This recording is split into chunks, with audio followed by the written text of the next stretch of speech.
everybody. Welcome to the Colorado Knits podcast. My name is Carrie, otherwise known as Colorado Knits. You can find me on Ravelry and Instagram as Colorado Knits. And you can email me at hello@coloradoknits.net. Welcome to the delayed episode 12 of the Colorado Knits vlog, I guess. Show notes can be found at coloradoknits.net. I will do show notes. There probably won't be a lot. I'll probably babble about a whole lot of stuff. And there's only a little knitting today because it's been a while and I haven't knit a whole lot. So welcome. If you're a new viewer, welcome. This podcast is ideally it's about knitting and dogs and life. Today it's probably just going to be more about life and moths, unfortunately.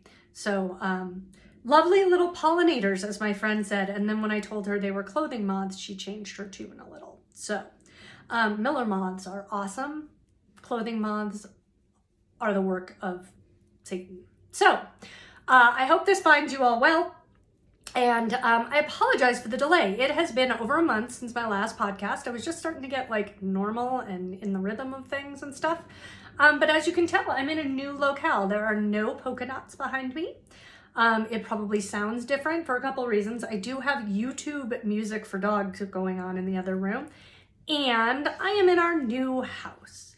If you follow me on Instagram, you know that I am in a new house because right after I recorded my last podcast, I was working while the podcast was uploading to YouTube, and I got an email from our property manager saying that my owners were selling the house. Now, we knew they were thinking about selling, but they were going to sell it to us. But they wanted $630,000 for our house. Our house is not worth near $630,000. So we decided that wasn't going to happen. We had much better things to do with our money. And so we had 45 days to find a place to live. My owners felt that was more than enough time. And apparently property management companies do too. I did not. I was in a complete and total panic. So we were very fortunate that we did find a place we really like. We're about 7 miles north of where we were, so it's a little bit longer commute, but great neighborhood, huge yard for the dogs, but a very big house. And that's not a bad thing because it turns out we have a lot of crap. But it's a very big house in that it is 3 stories. Not 3 stories like, oh, there's a walkout basement you can use, or, oh, there's a deck up top or something. No. There's a 3-car garage on the bottom, which is a tandem garage, which is super cool because there's no basement. So I stored did I mention we have a lot of crap? There's a lot of crap in the tandem part of the garage. And then there's the first room when you walk in and the back door to the huge backyard for the dogs. I'm looking at my dog every time I say that. And then you walk up 14 stairs to the main level with the kitchen and the living room and this little office nook. And then you go up another 14 steep stairs. And these are really steep stairs.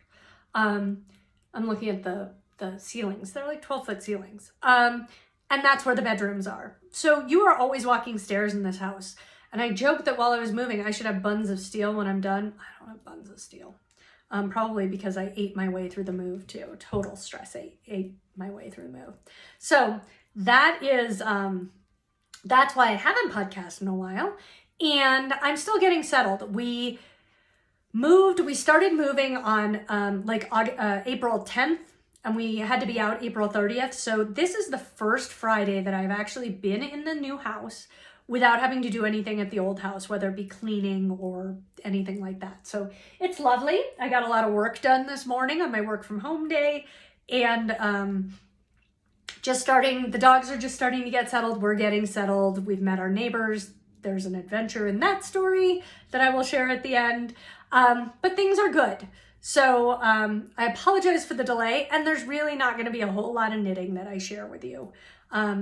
I will say I recorded this once before and it was really babbly. So I'm going to try and keep it a little shorter. So on to the knits. Let's see. Off the needles, because I'm literally knitting. I never do that when I podcast. Off the needles. I finished 3 pair of socks. I'm only showing 2 pair. I don't think I'd finished the other pair when maybe I had on the last podcast. I have no idea, but I am totally hooked on folded hem socks at this point in my life. It is something I've always wanted to do. Not always. Like, oh my gosh, I've always wanted to knit a folded hem sock. It's something I've wanted to do for a while, and I see people who have circular sock machines doing folded hems. So I decided, I think it was Honor Crowned. She did a folded hem sock, and I'm like, I am going to try that. So I tried it with some Felici called Firefighter. This is not the Felici called Firefighter, and I loved it. And I made myself a pair of socks. And since then, I have made 2 more pair. My hair is going crazy today, so I apologize that I'm touching it so much. One of those people. But these are the Under the Boardwalk Footies, which are a free pattern, only available on Ravelry, but they're very simple.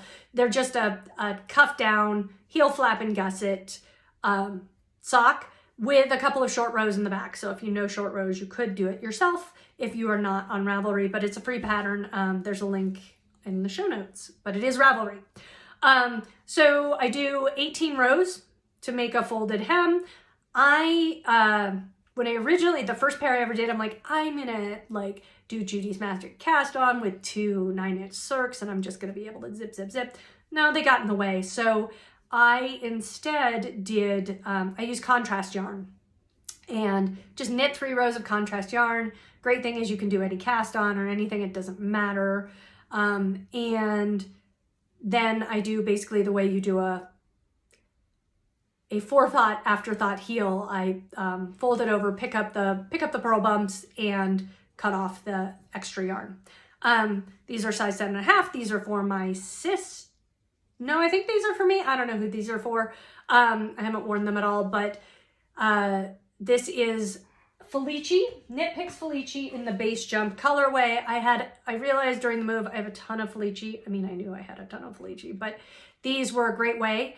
What was weird is the first pair I did used every bit of yarn I had. I played yarn chicken with a pair of socks.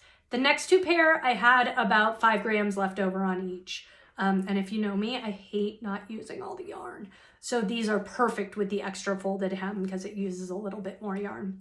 Also, there's no ribbing when you do a folded hem. So that's also kind of a nice way to start a sock. You're just round and round and round and round. And so these are 64 stitches on a US 0. Those were the second pair I did, or technically the third pair I did. Another pair I did, these were supposed to be for my sister. These are called Summer Nights Felici. These are very much my sister's wheelhouse colors, and she loves wearing these socks under, she lives in Florida, but she wears them under little cropped boots. So this was the second pair I made, and that was the third pair I made. So these are, when I have Knitting Mojo, I can whip these out really quickly. Again, same exact thing, folded hem, short rows in the back to stay up, and they're just super comfy and super easy. So yay, Felici.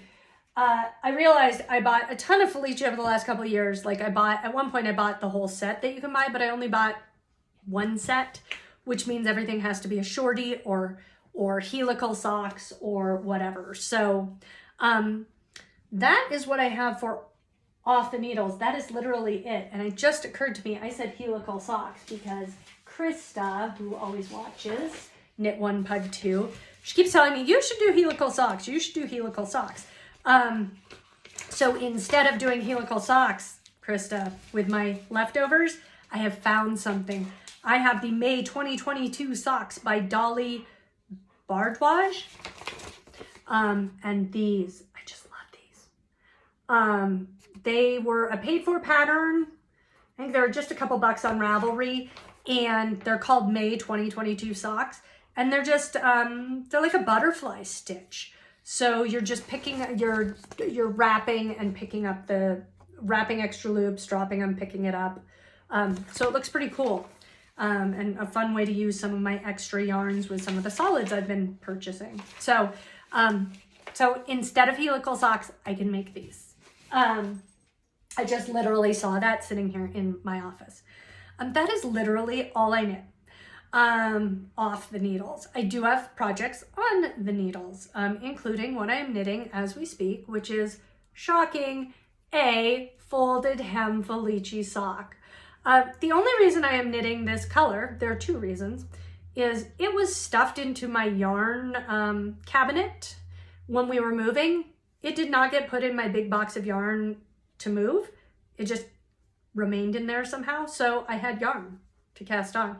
Not my colors, except for the navy. I do need a pair of navy socks, and I got really excited because it started with navy, and then I realized, oh, I fold my hems inward.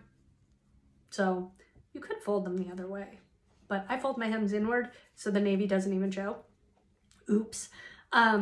But this is called Baker Street Felici. It's an ancient color. I have this and Beyond the Wall. I have a ton of these very similar colors, but I did order a new Felici, this season Felici in navy, and I was hoping this was it, and it wasn't. But that's okay. These will probably be for me because I actually wear these socks when I am working out. I have so many of them, I can't. But I wear if I'm riding my bike or riding indoors, I will ride with my Turkish bed socks. They fit my cycling shoes perfectly, and these work on my running shoes. So, and they're wool, so they wick stuff. Also, if you saw how many pair of socks I have, definitely a processed knitter. So that is on the needles. Pretty boring stuff. Socks, socks, socks. Also, Penny Dog is scratching and doing all sorts of things over here and panting, so you may hear her. I packed this prior to the move to knit specifically during the move. It was already wound up. This is Artistic Yarn by Abby Gingerbread House Stripe. You'll say, it's April/May. Why are you knitting gingerbread stripe socks? Because I got this yarn in November and I loved it. Even came with a cute little gingerbread house stitch marker because it's Abby and she's super adorable. And I wound it up the day I got it because I was like, yeah, this is awesome. This is going to be fun. And I never knit it. And A, it's not good to keep your yarn caked up. And B, it was all caked up and wound and ready to go. So I am doing a coordinating heel and toe that came with the yarn. And I'm going to do a toe up folded hem on these. And this is Fish Lips Kiss heel. As well that I am using, and I could be knitting on these instead of the other socks that are almost at their toes. So this is just my I'm stressed from moving and maybe I need to relax sock, but I didn't even knit on that when we were moving. I knew that I was finally settled in our new house this week because I cast on a sweater, a 2-color sweater, which is very unlike me. But it's a fingering weight sweater, so it is very much like me. I had been looking, I mentioned this in the last podcast a month and a half ago, at the Tiny Dancer sweater. And it is a sweater that has some mosaic color work across the front. You use a skein of like variegated or, speckled, a fun sock yarn, and then solid sleeves, and then a solid mosaic. To break up the colors. And I have read that pattern 100 times probably, and I do not understand it. I know that if I just cast it on, I would understand it, but there's a part of me being a self-taught left-handed knitter that I worry I'm going to get it backwards or it's not going to work right, and I'm not going to knit a fingering weight sweater with my right hand. That would take forever, and my tension would be all off and stuff. So I found another sweater, and I spent an afternoon searching Ravelry and everywhere else, Love Crafts and everywhere, for another sweater I could do, 2 colors, and I came across this sweater. Very few have been knit. Apologize, Penny is going all over the place. This is called the Lightweight Cape Cod Sweater. And I don't know who it's by because the designer did not put her name on it. Maybe it's on the front page. I don't have the front page, but Cape Cod Fiber Work. I can't even pronounce it's Liana Farm. Cape Cod Fiber Work. And you can see her name right there. And I love this. It is absolutely beautiful sweater, but it's also addictive as all get out. I apologize, I can't see what I'm doing. So it's got color work, but it's not color work. It's not stranded color work. It's mosaic color work. So you're only working one strand at a time. So it's totally take it anywhere potato chip knitting. Cannot put it down. It starts with short rows. And that was confusing to me because the beginning of the round is not the center back of the sweater like a lot of sweaters are. Because this has color changes, it's actually on a shoulder seam. Makes much more sense to me now. But it is, you can see here, it has, if I showed you the right way, you could see, it's got some garter stripes, it's got a checkerboard pattern, and then you go into Eye of Partridge. And now I'm doing some more checkerboard work. And it is flying off the needles.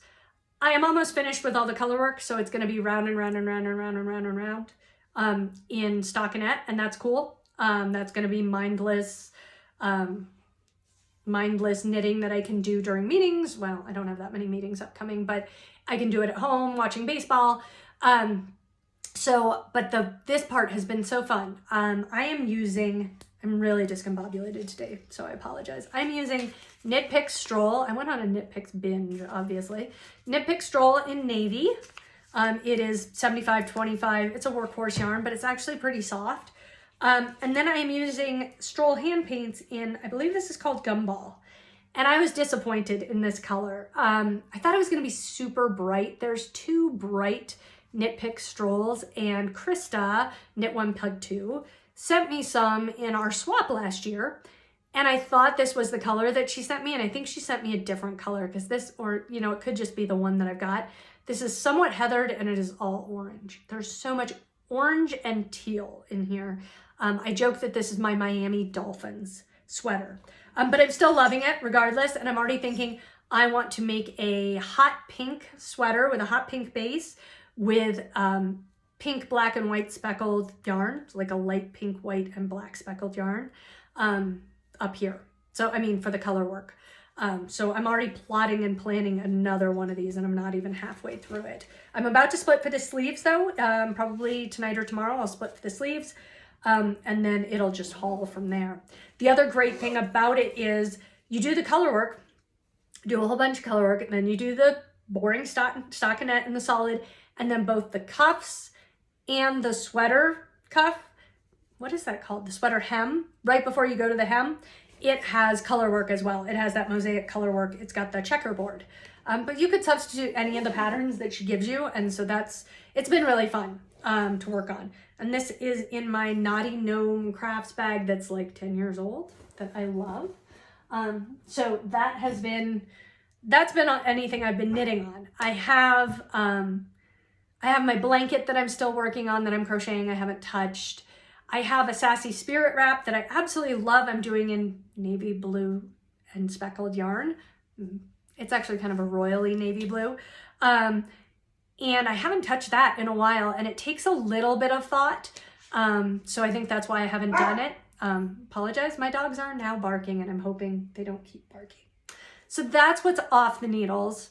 Off the needles, on the needles. I told you I'm totally discombobulated today. First day working from home in a while.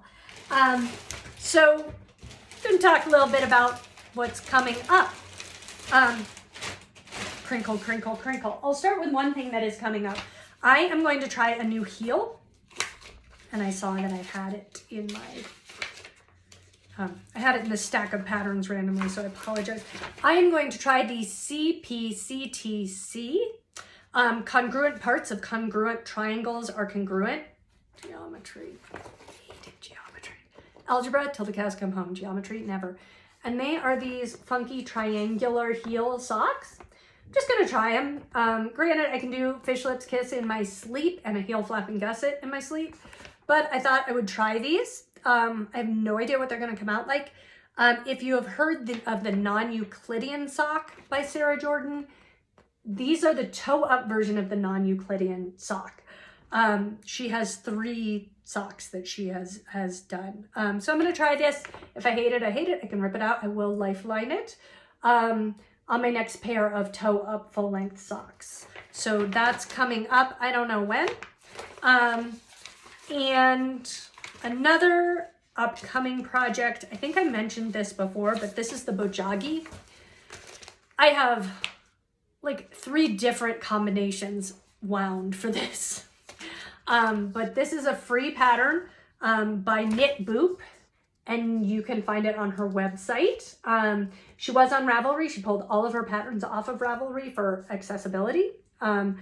This is, and I absolutely love it. It's got lace, it has mosaic knitting, it has everything. It has solid garter to get you through. And I will be using Knit Companion though, because it is got some charts to it.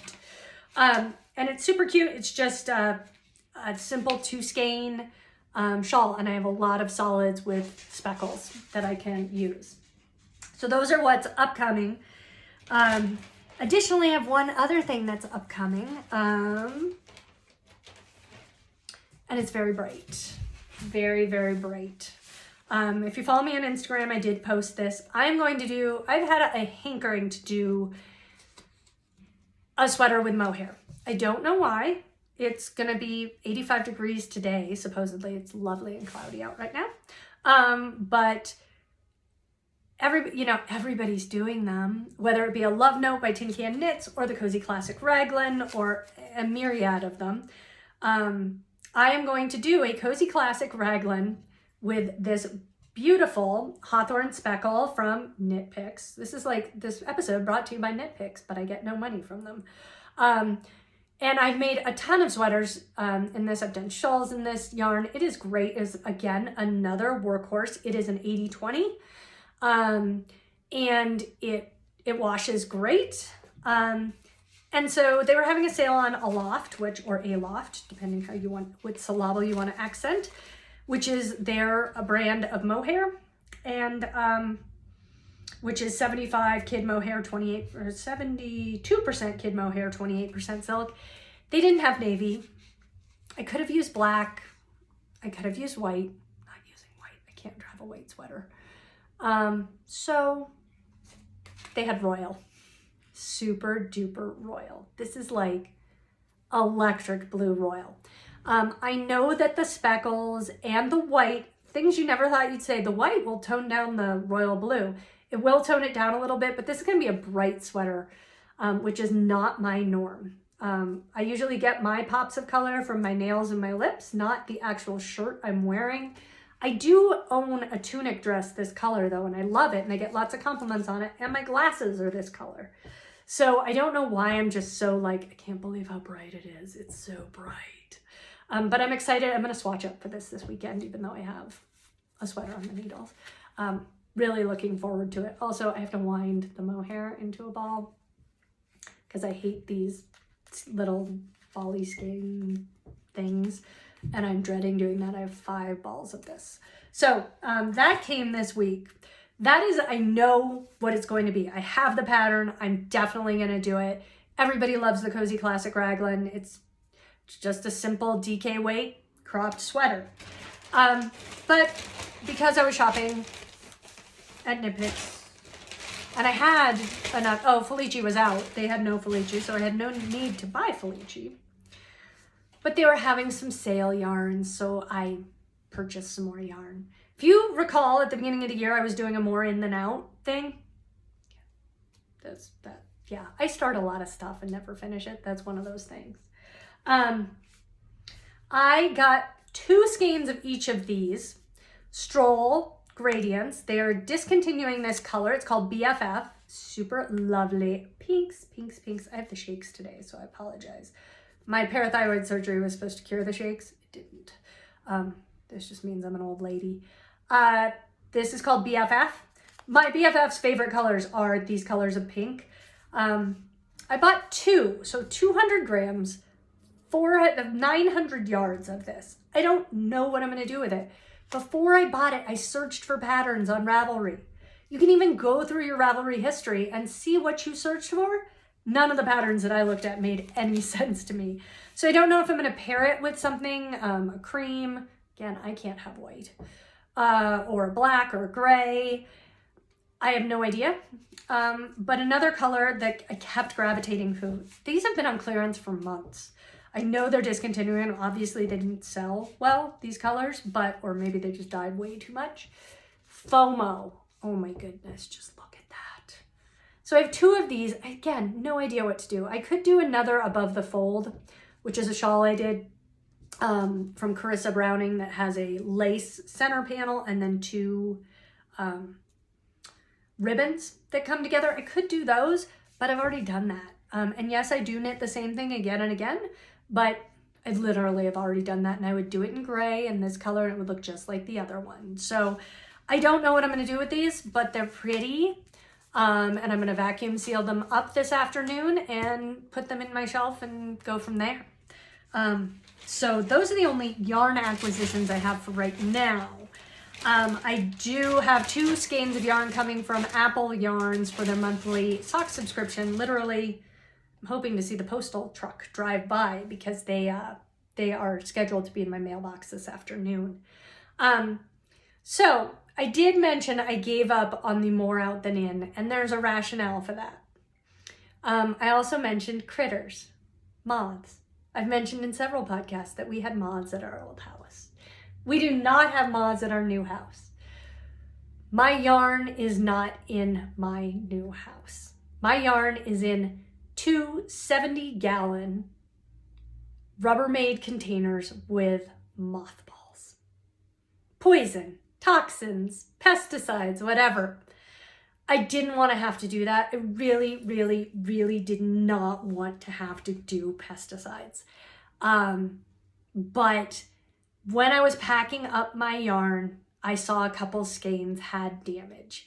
Granted, they were ancient skeins. They were Cascade Heritage Silk. That is a merino silk blend. So it was like a 5-star meal for moths. That was the only skein I saw that had damage. There were 2 of them. And at first I had wound them up years ago, and I just said, you should not leave your yarn wound because it's just not good for the yarn.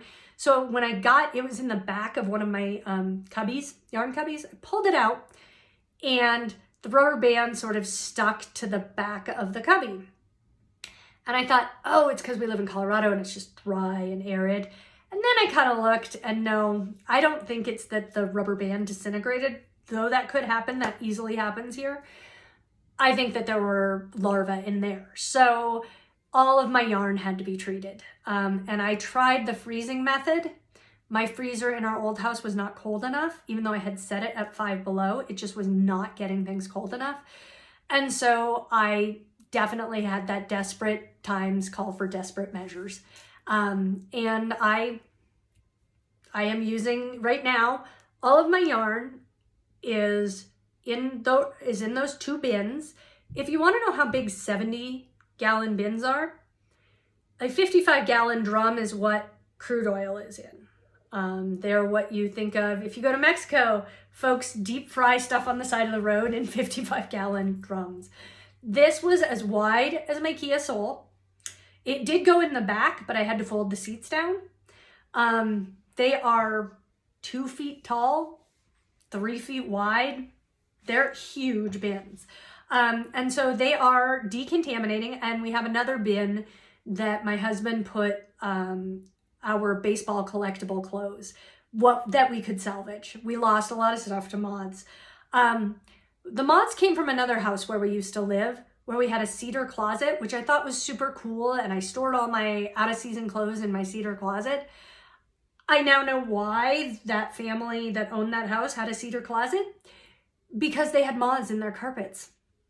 And they were rife with bugs in their closets or their other closets or something, because I had a rug in that house that was disintegrated when we moved. It was in our storage room, and when we went to move, it disintegrated. So I believe that's where the moths came from. And that's why really they were never in my knitting room. They were really just in our storage stuff. But once they get in your ventilation, you're toast. So I decided I just had to do it. It was not my first choice. I tried freezing. I tried other methods. I was going to do dry ice. But that in and of itself was its own challenge. There's a shortage of dry ice. Turned out I only needed like a pound of it, but just the logistics and with the move and all this stuff, it just wasn't going to happen. So we ordered some mothballs. And we are just waiting to see how that works. I did have the 2-color sweater. I had put that in the mothballs, the yarn for that, and I had aired it out. It was brand new in the house, so it didn't have much like opportunity to get infested. But I still put it in with the mothballs. I aired it out. I've been knitting with it. I can't smell it. I may wash skeins as they come out of there, but I will slowly start taking them out. The mothballs last for 3 months and we're giving them 3 months. And then I bought a vacuum sealer. So anything that I know is not contaminated is being vacuum sealed, and then it can go back in my knitting room. And I can see it in its pretty clear vacuum sealed things.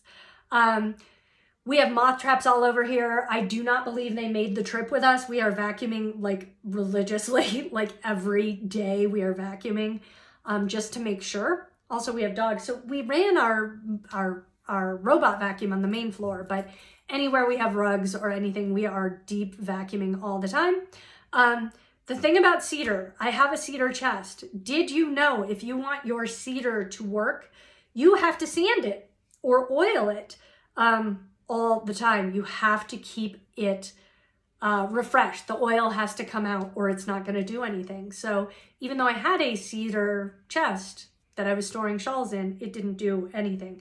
Lavender works as a great deterrent. If you have moths, it's not going to kill anything. So now I have lots of lavender in my knitting room as well, so they won't come into the knitting room if by chance they are here. But I think we have conquered the moths. We also have moth traps around in every room in this house. That's a dog. That's Larry. That's Rookie. So we have moth traps in every room, and hopefully we have not seen any. So we're hoping that we have eradicated the moths in this house. So with the more out than in, I don't see any yarn. It's all in these bins. So I'm cheating a little, but I am knitting down the stuff that I'm bringing in at least. So that's, I will never get fully ahead of that, but if I keep doing that, but I do think I'm going to go back to the more out than in. Stash Dash is coming up at the end of the month, and I'm going to set a pretty aggressive Stash Dash goal, and we'll start taking out the yarn, and I'm going to knit the yarn that I love. That is the other thing. Like, I have a lot of yarn, but we save it and we save it. We're like, oh, but this is this dyer and she's not in business anymore. And gosh, I have to save that. You don't have to save it, because what if it gets eaten by moths? Then you've lost it entirely. Or you have a fire, because we've had a fire too. Not recently, but a couple of years ago, we had a fire. So knit the yarn, use the yarn, drink the wine, do all those things. Stop saving the stuff. It's pretty to look at, yes, but take a picture. It's just stuff, people. And if there's anything I learned when we moved, we have a lot of stuff, and I need a lot less stuff than I have. So we're working through the yarn. I'm going to start pulling it out. Like I said, probably after I get home from Zombie Knitpocalypse, I'll start pulling it out bit by bit, and getting it done. So that is what's happening here in the Colorado Knits life. I was going to say a story about our adventure when we moved in, but I think I'm going to save that, or I'll just post it on Instagram or whatever. I hope you all are doing well. I apologize for the long delay. I'm hoping to get back to a regular podcast and a regular knitting schedule. I feel like I got my knitting mojo back, and it's such a barometer of my mental health. Because if I'm stressed and I don't feel like knitting, I really must be stressed. So it's fun to be knitting again. It is great to be hearing from you. I love hearing from you. Hit me up on Instagram. You can email me at hello@coloradoknits.net. Someone did ask if we're going to do an end of year mini swap, and I am planning on hosting that again. If we have enough turnout, great. If we don't, we will probably merge it in with Between Knits and Pearls. I found out Emily does a yarn swap at the end of the year as well, so I was not trying to step on her toes in her swap. But we are definitely, if you're interested in doing a 24 10 gram or 12 by 20 gram swap, we will be starting that in October. And I don't want to say October is going to be here before we know it, but it's already May. I have a golf tournament in 4 weeks I'm not prepared for. And it'll be June, and we'll be at Zombie Apocalypse, and then it'll be August. So thanks, everybody. I'm babbling. Have a wonderful week. Take care of yourselves, and I will see you soon. Bye.